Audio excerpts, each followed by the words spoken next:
Ancient Sorceries by Algernon Blackwood. Chapter 1.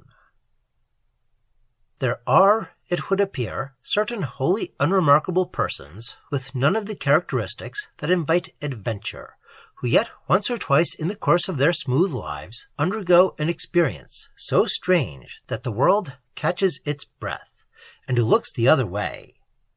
And it was cases of this kind, perhaps, more than any other, that fell into the widespread net of John Silence, the psychic doctor, and, appealing to his deep humanity, to his patience, and to his great qualities of spiritual sympathy, led often to the revelation of problems of the strangest complexity, and of the profoundest possible human interest. Matters that seemed almost too curious and fantastic for belief, he loved to trace to their hidden sources, to unravel a tangle in the very soul of things, and to release a suffering human soul in the process, was with him a veritable passion, and the knots he untied were indeed after passing strange. The world, of course, asks for some plausible basis to which it can attach credence, something it can, at least, pretend to explain. The adventurous type it can understand. Such people carry about with them an adequate explanation of their exciting lives, and their characters obviously drive them into the circumstances which produce the adventures. It expects nothing else from them, and is satisfied. But dull, ordinary folks have no right to out-of-the-way experiences, and the world, having been led to expect otherwise, is disappointed with them, not to say shocked. Its complacent judgment has been rudely disturbed. "Such a thing can happen to that man," it cries. "A commonplace person like that. It is too absurd. There must be something wrong." Yet there could be no question that something did actually happen to little Arthur Vezin, something of the curious nature he described to Dr. Silence. Outwardly, or inwardly, it happened beyond a doubt, and in spite of the jeers of his few friends who heard the tale, and observed wisely that such a thing might perhaps have come to Izzard, that cracked-brained Izzard, or to that odd fish Minsky, but it could never have happened to commonplace little Vezin, who was foreordained to live and die according to scale. But whatever his method of death was, Vezin certainly did not live according to scale, so far as this particular event in his otherwise uneventful life was concerned. And to hear him recount it, and watch his pale delicate features change, and hear his voice grow softer and more hushed as he proceeded, was to know the conviction that his halting words perhaps failed sometimes to convey. He lived the thing over again each time he told it. His whole personality became muffled in the recital. It subdued him more than ever, so that the tale became a lengthy apology for an experience that he deprecated. He appeared to excuse himself and ask your pardon for having dared to take part in so fantastic an episode. For little Vezin was a timid, gentle, sensitive soul, rarely able to assert himself, tender to man and beast, and almost constitutionally unable to say no, or to claim many things that should rightly have been his. His whole scheme of life seemed utterly remote from anything more exciting than missing a train or losing an umbrella on an omnibus. And when this curious event came upon him, he was already more years beyond 40 than his friends suspected or cared to admit. John Silence, who heard him speak of his experience more than once, said that he sometimes left out certain details and put in others, yet they were all obviously true. The whole scene was unforgettably cinematographed onto his mind. None of the details were imagined or invented, and when he told the story with them all complete, the effect was undeniable. His appealing brown eyes shone, and much of the charming personality, usually so carefully repressed, came forward and revealed itself.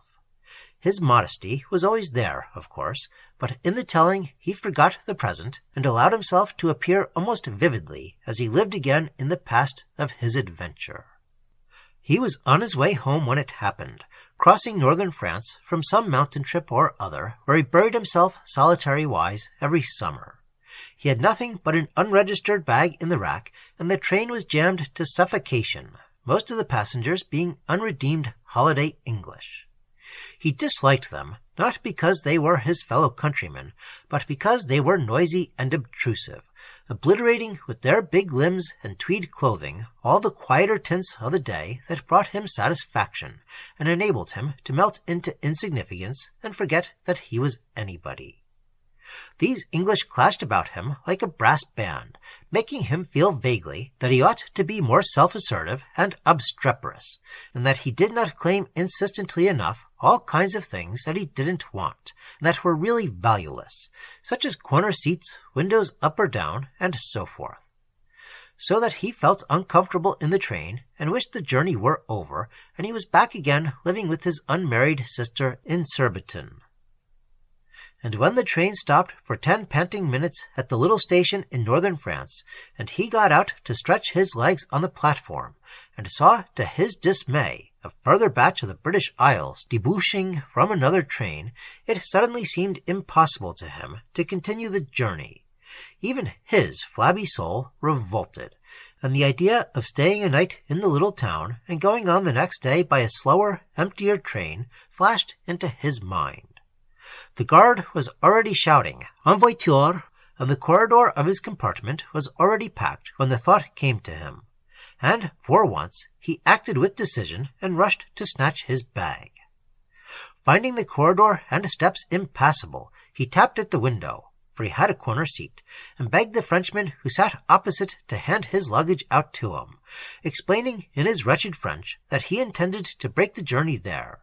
And this elderly Frenchman, he declared, gave him a look, half of warning, half of reproach, that to his dying day he could never forget, handed the bag through the window of the moving train, and at the same time poured into his ears a long sentence spoken rapidly and low, of which he was able to comprehend only the last few words. "À cause de sommeil et à cause de chat."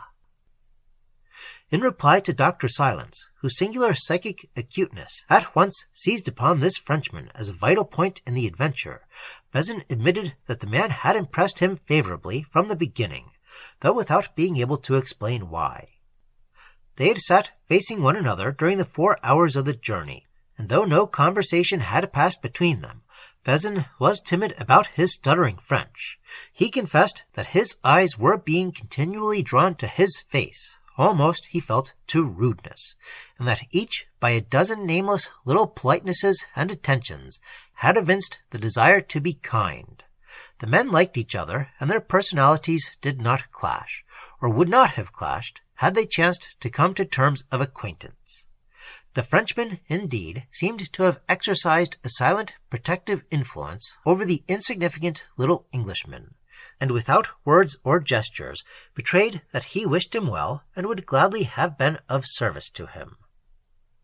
"And this sentence that he hurled at you after the bag," asked John Silence, smiling that peculiarly sympathetic smile that always melted the prejudices of his patient, "were you unable to follow it exactly?" "It was so quick and low and vehement," explained Vezin in his small voice, "that I missed practically the whole of it. I only caught the few words at the very end, because he spoke them so clearly, and his face was bent down out of the carriage window so near to mine." "À cause de sommeil et à cause de chat," repeated Dr. Silence, as though half speaking to himself. "That's it exactly," said Vezin, "which, I take it, means something like because of sleep and because of the cats, doesn't it?"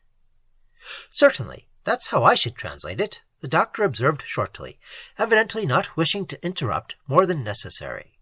"And the rest of the sentence, all the first part I couldn't understand, I mean, was a warning not to do something, not to stop in the town, or at some particular place in the town, perhaps.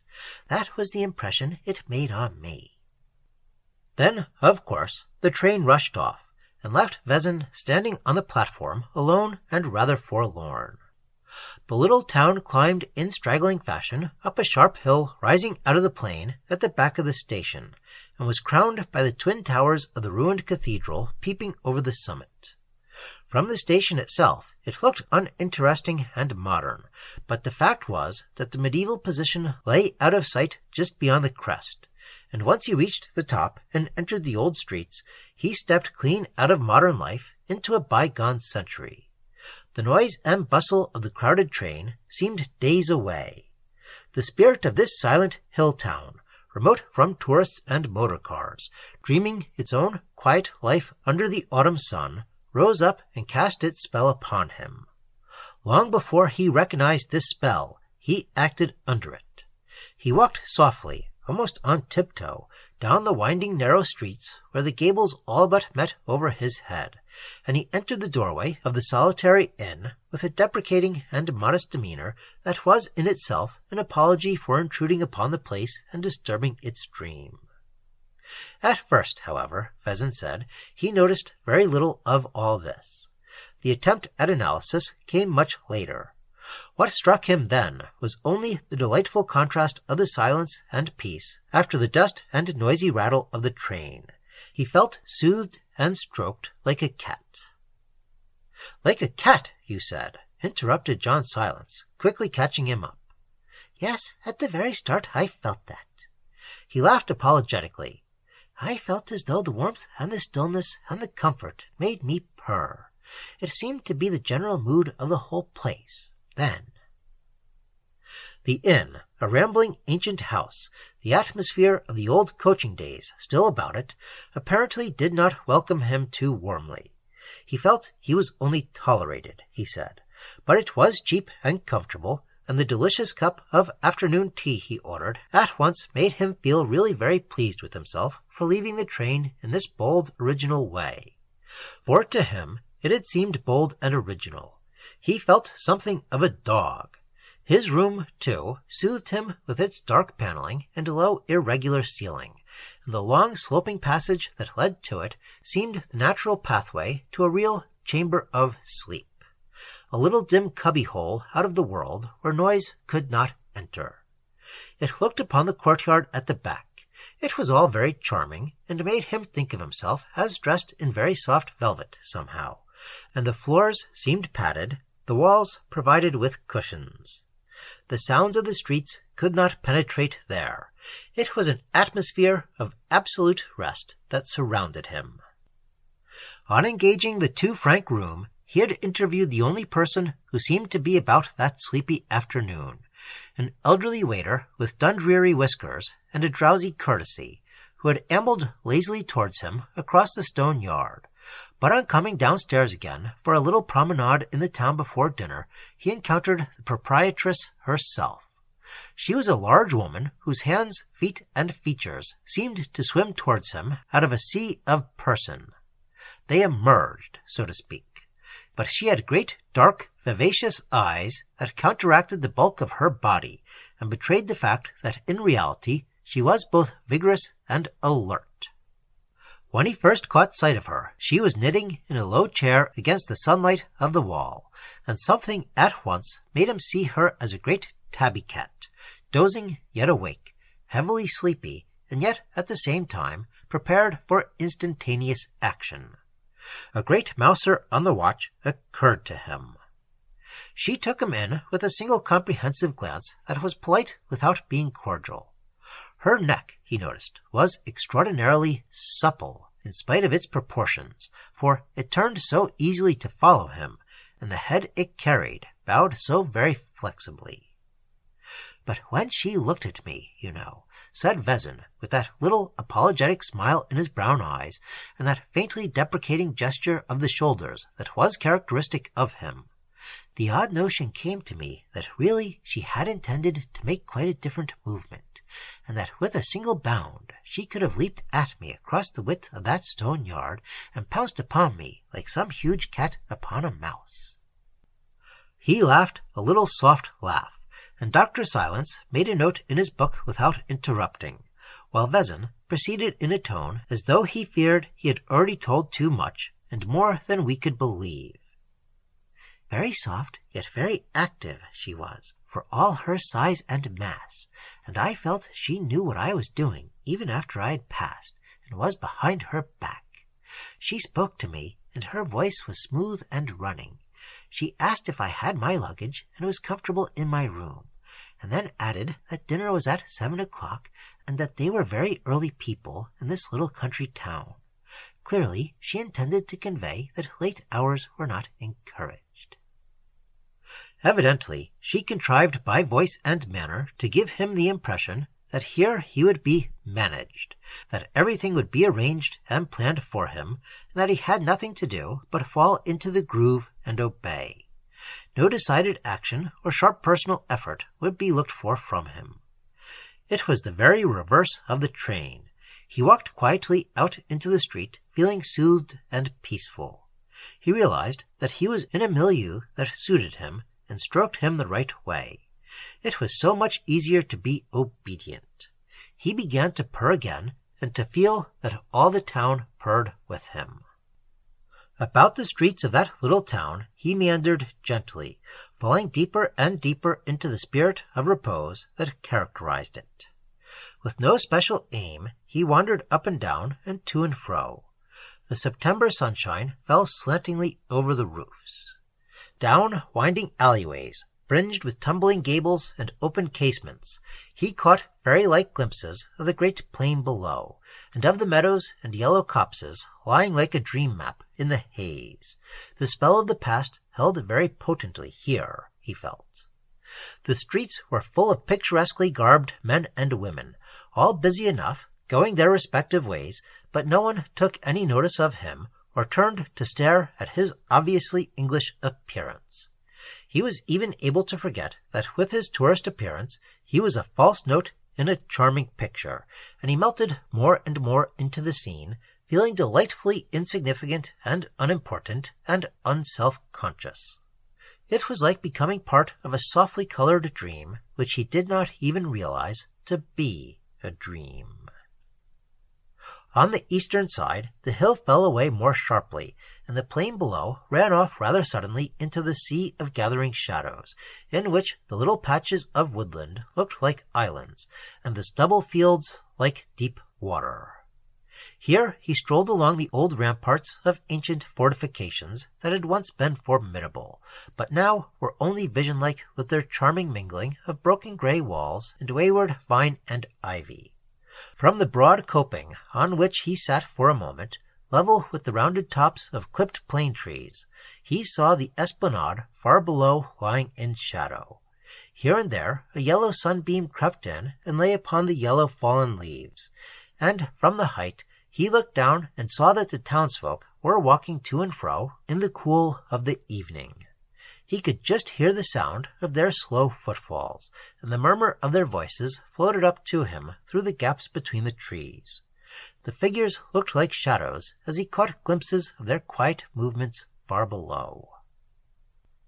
He sat there for some time pondering, bathed in the waves of murmurs and half-lost echoes that rose to his ears, muffled by the leaves of the plane trees. The whole town, and the little hill out of which it grew as naturally as an ancient wood, seemed to him like a being lying there half asleep on the plain and crooning to itself as it dozed. And presently, as he sat lazily melting into its dream, a sound of horns and strings and wood instruments rose to his ears, and the town band began to play at the far end of the crowded terrace below to the accompaniment of a very soft, deep-throated drum. Vezin was very sensitive to music, knew about it intelligently, and had even ventured, unknown to his friends, upon the composition of quiet melodies with low running chords, which he played to himself with the soft pedal when no one was about. And this music, floating up through the trees from an invisible and doubtless very picturesque band of the townspeople, wholly charmed him. He recognized nothing that they played, and it sounded as though they were simply improvising without a conductor. No definitely marked time ran through the pieces, which ended and began oddly after the fashion of wind through an aeolian harp. It was part of the place and scene, just as the dying sunlight and faintly breathing wind were part of the scene and hour. And the mellow notes of old-fashioned plaintive horns, pierced here and there by the sharper strings, all half smothered by the continuous booming of the deep drum, touched his soul with a curiously potent spell that was almost too engrossing to be quite pleasant. There was a certain queer sense of bewitchment in it all. The music seemed to him oddly unartificial. It made him think of trees swept by the wind, of night breezes singing among wires and chimney stacks, or in the rigging of invisible ships, or, and the simile leaped up in his thoughts with a sudden sharpness of suggestion, a chorus of animals, of wild creatures somewhere in desolate places of the world, crying and singing, as animals will, to the moon. He could fancy he heard the wailing, half-human cries of cats upon the tiles at night, rising and falling with weird intervals of sound, and this music, muffled by distance and the trees, made him think of a queer company of these creatures on some roof far away in the sky, uttering their solemn music to one another and the moon in chorus. It was, he felt at the time, a singular image to occur to him, yet it expressed his sensation pictorially better than anything else. The instruments played such impossibly odd intervals, and the crescendos and diminuendos were so very suggestive of Catland on the tiles at night, rising swiftly, dropping without warning to deep notes again, and all in such strange confusion of discords and accords. But at the same time, a plaintive sweetness resulted on the whole, and the discords of these half-broken instruments were so singular that they did not distress his musical soul like fiddles out of tune. He listened a long time, wholly surrendering himself as his character was, and then strolled homewards in the dusk as the air grew chilly. There was nothing to alarm, put in Dr. Silence briefly. Absolutely nothing, said Vezin. But you know it was all so fantastical and charming that my imagination was profoundly impressed. Perhaps, too, he continued, gently explanatory, it was this stirring of my imagination that caused other impressions, for as I walked back, the spell of the place began to steal over me in a dozen ways, though all intelligible ways. But there were other things I could not account for in the least, even then. Incidents, you mean? Hardly incidents, I think. A lot of vivid sensations crowded themselves upon my mind, and I could trace them to no causes. It was just after sunset, and the tumbled old buildings traced magical outlines against an opalescent sky of gold and red. The dusk was running down the twisted streets. All round the hill the plain pressed in like a dim sea, its level rising with the darkness. The spell of this kind of scene, you know, can be very moving, and it was so that night. Yet I felt that what came to me had nothing directly to do with the mystery and wonder of the scene. Not merely the subtle transformations of the spirit that come with beauty, put in the doctor, noticing his hesitation. Exactly, Vezin went on, duly encouraged, and no longer so fearful of our smiles at his expense. The impressions came from somewhere else. For instance, down the busy main street, where men and women were bustling home from work, shopping at stalls and barrows, idly gossiping in groups, and all the rest of it, I saw that I aroused no interest, and that no one turned to stare at me as a foreigner and a stranger. I was utterly ignored, and my presence among them excited no special interest or attention.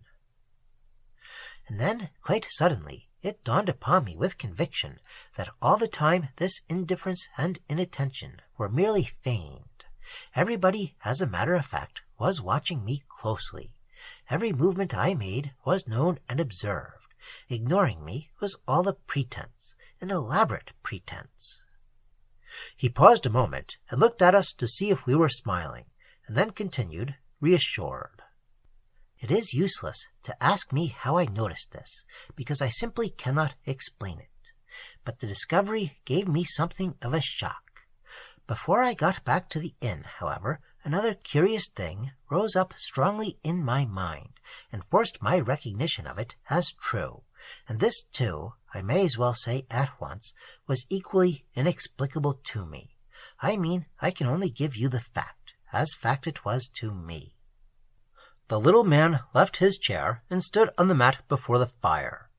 His diffidence lessened from now onwards as he lost himself again in the magic of the old adventure.